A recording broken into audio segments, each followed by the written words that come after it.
Assalamualaikum warahmatullahi wabarakatuh. Perkenalkan kami dari kelompok 13 yang beranggotakan Cipto Hadi Dwi Nugroho, Ibnu Fajar, dan saya sendiri Gilbert Harmon Banturuan.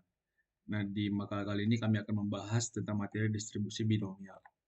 Kita langsung saja ke bab pendahuluan. Yang pertama adalah latar belakang. Dalam kehidupan sehari-hari, banyak situasi yang melibatkan percobaan berulang dengan dua kemungkinan hasil, seperti keberhasilan atau kegagalan. Contoh yang sering dijumpai antara lain adalah menentukan peluang keberhasilan dalam sejumlah percobaan acak, seperti menghitung jumlah produk cacat dalam produksi massal, menentukan peluang munculnya kartu tertentu dan dari setumpuk kartu, atau bahkan dalam bidang biologi untuk menentukan individu dengan sifat genetik tertentu pada populasi. Distribusi binomial sangat penting karena dapat digunakan untuk menggambarkan kejadian yang melibatkan sejumlah percobaan independen, di mana setiap percobaan memiliki dua kemungkinan hasil dan probabilitas keberhasilan tetap konstan pada setiap percobaan. Hal ini berbeda dengan distribusi hipergeometrik yang digunakan untuk situasi di mana pengambilan dilakukan tanpa pengembalian.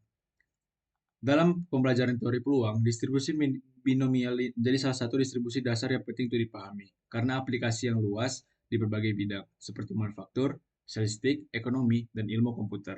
Memahami distribusi ini membantu dalam membuat prediksi dan pengambilan keputusan berbasis data, terutama ketika menghadapi situasi percobaan berulang yang memiliki hasil yang tak pasti. Perumusan masalah kami di sini terdiri atas 5. Yang pertama, bagaimana distribusi binomial didefinisikan dan apa karakteristik utamanya. Yang kedua, definisi permasalahan nyata dan pubah acak seperti apa yang berkaitan dengan distribusi binomial. Yang ketiga, bagaimana cara menentukan parameter distribusi binomial berdasarkan suatu kasus nyata. Yang keempat, bagaimana menghitung peluang terjadinya suatu peristiwa menggunakan distribusi binomial. Yang kelima dan sekaligus terakhir, bagaimana cara menghitung nilai mean dan variansi dari distribusi binomial. Pancing. Oke, saya Ibnu Fajar akan melanjutkan presentasi dari Gilbert. Poin 1.3 itu tujuan, menyampaikan pengertian tentang distribusi binominal serta ciri-ciri utamanya dalam konteks teori probabilitas.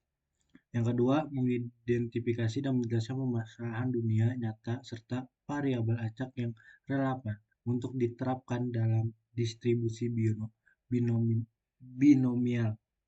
Lanjut ke poin yang ketiga, menetapkan parameter-parameter yang sesuai untuk distribusi binomial berdasarkan kasus dunia nyata yang spesifik. Lanjut ke poin 4, menyusun langkah-langkah untuk menghitung peluang terjadinya suatu peristiwa dengan menggunakan distribusi binomial. Yang terakhir, menghitung nilai rata-rata mean dan varian dari distribusi binomial pada suatu kasus tertentu.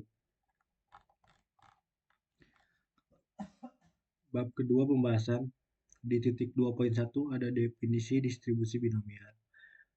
Distribusi binomial adalah salah satu jenis distribusi probabilitas diskrit yang menggambarkan jumlah kebersihan dalam sejumlah percobaan independen yang memiliki dua kemungkinan hasil, yaitu berhasil atau gagal. Pada setiap percobaan, probabilitas keberhasilan P tetap konstan, sedangkan probabilitas kegagalan adalah 1 min P. Distribusi ini relevan dalam situasi di mana kita ingin menghitung peluang terjadinya sejumlah keberhasilan tertentu dalam percobaan berulang yang independen. Karakteristik utama distribusi binomial meliputi jumlah percobaan NNN yang merupakan bilangan bulat positif. Hasil yang bersifat biner, berhasil atau gagal, independensi antara percobaan serta probabilitas keberhasilan tetap pada setiap percobaan. Lanjut ke poin 2.2, karakteristik. Jumlah percobaan N itu percobaan dilakukan sebanyak N kali, di mana N adalah bilangan bulat positif. Hasil benarnya, setiap percobaan hanya memiliki dua hasil, yaitu berhasil atau gagal. Independensi hasil di setiap percobaan tidak mempengaruhi hasil percobaan lainnya. Probabilitas tetap, probabilitas keberhasilan P dan kegagalan 1 min P pada setiap percobaan selalu sama. Pengubah acak diskrit. Variabel acak X yang merupakan jumlah keberhasilan dari NNN percobaan adalah pengubah acak diskrit. Lanjut ke poin 2.3, definisi permasalahan distribusi binomial. Kami meminta teman kelas kami untuk yang beranggotakan 40 orang untuk mengisi sebuah survei dengan menggunakan platform Google Form, di mana terdapat 3 pertanyaan yang harus dijawab oleh responden. Antara lain, apa mata kuliah favorit Anda? Seberapa sering Anda belajar secara mandiri setiap minggu? Apakah Anda lebih suka belajar dengan video, teks, atau diskusi langsung? Dari hasil pengamatan, hanya 28 orang yang mengisi survei. Probabilitas seorang teman sekelas bersedia mengisi form adalah tetap. Berapa peluang tetap tepat 28 orang dari 80 teman kelas bersedia mengisi survei?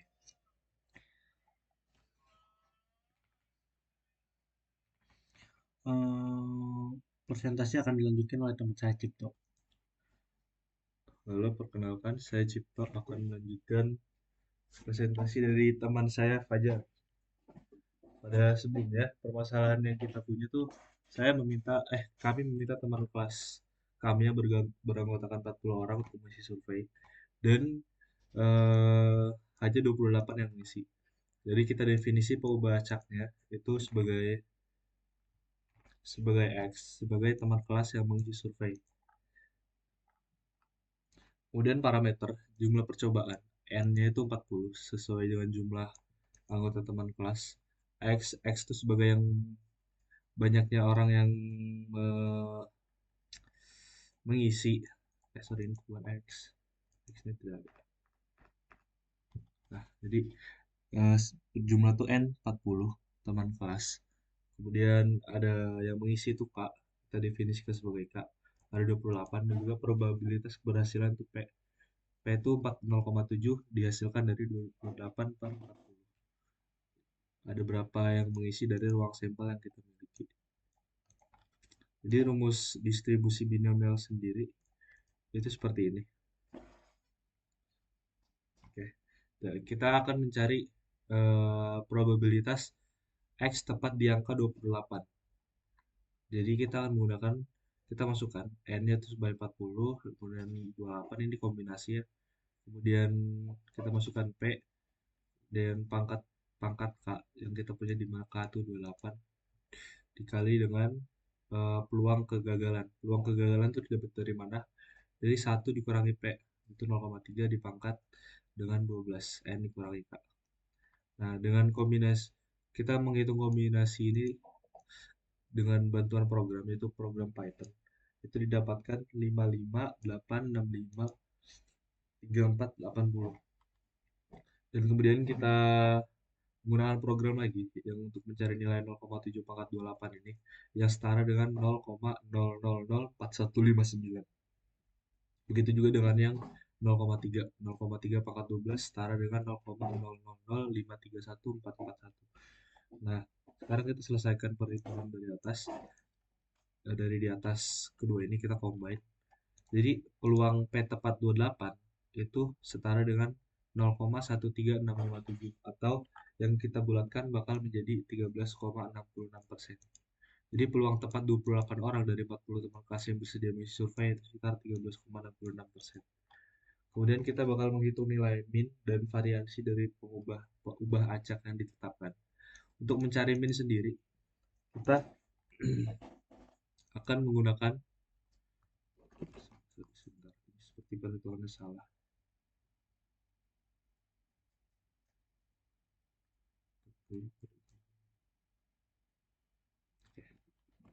Jadi untuk mencari min sendiri atau rata-rata itu kita menggunakan ruang sampel dikali dengan eh, P, probabilitas keberhasilan.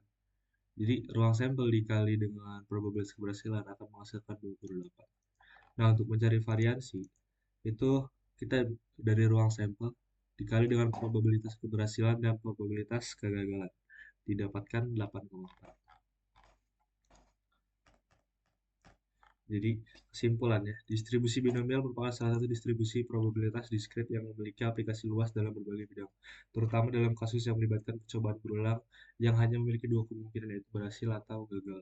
Dan dalam makalah ini, studi kasus partisipasi teman kelas dalam misi survei ditunjukkan sebagaimana distribusi binomial dapat digunakan memodelkan dan menghitung peluang suatu peristiwa. Dengan parameter distribusi yang meliputi jumlah percobaan, probabilitas keberhasilan tetap, dan independensi antar percobaan, peluang partisipasi tepat 28 dari 40 teman kelas dihitung sebesar 13,66%. Selain itu, rata-rata atau mean dan variasi distribusi juga dihitung untuk memberikan gambaran statistik lebih lanjut tentang ubah acak yang digunakan. Mungkin itu saja dari kelompok kami. Saya ucapkan terima kasih. Wassalamualaikum warahmatullahi wabarakatuh.